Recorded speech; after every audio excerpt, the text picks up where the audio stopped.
কিন্তু আর কোনো কারণ নেই, ভীত সন্ত্রস্ত হবেন না। অনেক প্রলোভন আসবে, বিভিন্ন ভাবে মানুষকে প্রলোভিত করার চেষ্টা করছে ভারতীয় জনতা পার্টি। যার কারণ সারা বছর উন্নয়নের বেলায় মানুষের সুখ দুঃখের কথা ভাবে না। ভারতীয় জনতা পার্টি ধর্মের নামে রাজনীতি করেন এবং নির্বাচনের সময় মানুষকে মিথ্যা প্রতিশ্রুতি। কিন্তু আর কোনো কারণ নেই, ভীত সন্ত্রস্ত হবেন না। অনেক প্রলোভন আসবে, বিভিন্ন ভাবে মানুষকে প্রলোভিত করার চেষ্টা করছে ভারতীয় জনতা পার্টি। যার কারণ সারা বছর উন্নয়নের বেলায় মানুষের সুখ দুঃখের কথা ভাবে না।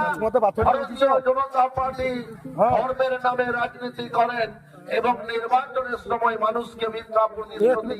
কিন্তু আর কোনো কারণ নেই, ভীত সন্ত্রস্ত হবেন না। অনেক প্রলোভন আসবে, বিভিন্ন ভাবে মানুষকে প্রলোভিত করার